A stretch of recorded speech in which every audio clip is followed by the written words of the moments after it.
بعد میں اسپیچ کے لیے دعوت دیتا ہوں منائل کو کہ وہ آئے اور اسپیچ پیش کریں.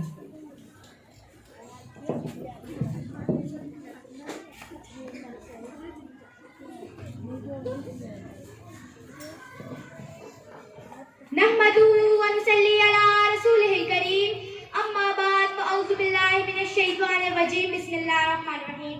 جناب صدر، مؤسسۃ اکرام اور میرے عزیز ساتھیوں، السلام علیکم ورحمۃ اللہ وبرکاتہ. آج مجھے جس موضوع پر لب کشائی کرنے کا موقع ملا ہے وہ ہے سیرت النبی حضرت محمد صلی اللہ علیہ وسلم. نصیب چمکتے ہیں، فرشتوں کے عرش کے چاند آ رہے ہیں، جھلک سے جن کی روشن ہے فلک وہ شمس تشریف لا رہے ہیں. نثار تیری چہل پہل پر ہزار عید ربیع الاول، سوائے ابلیس کے جہاں میں سبھی خوشیاں منا رہے ہیں. جناب صدر اور قابل احترام ساتھیوں، ایک زمانہ تھا جب ہر طرف اندھیرے کا راج تھا، جہالت تھی، منافقت تھی، شراب پانی کی طرح پی جاتی تھی. امیر کے گھر بیٹی پیدا ہوتے ہی اسے زندہ درگور کر دیا جاتا تھا اور غریب کی بیٹی کو زندہ رکھا جاتا تھا تاکہ وہ جوان ہو کر عمرہ کے اس کو پورا کر سکے. طاقتور کمزور پر جانور کی طرح ظلم کرتا تھا. جناب صدر، اس اندھیرے دور کو دور کرنے کے لیے نور مجسم صلی اللہ علیہ وسلم تشریف لائے.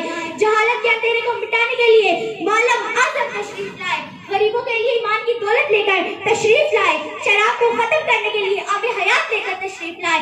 ماں، بہن، بیٹی کی عزت و ناموس لے کر تشریف لائے.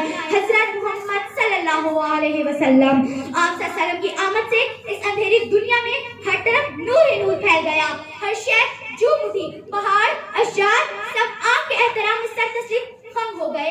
میرے عزیز ساتھیوں، حضور صلی اللہ علیہ وسلم ہر انسان کے لیے پیغام نجات لے کر آئے، بنی نوع انسان کے لیے رحمت بن کر آئے.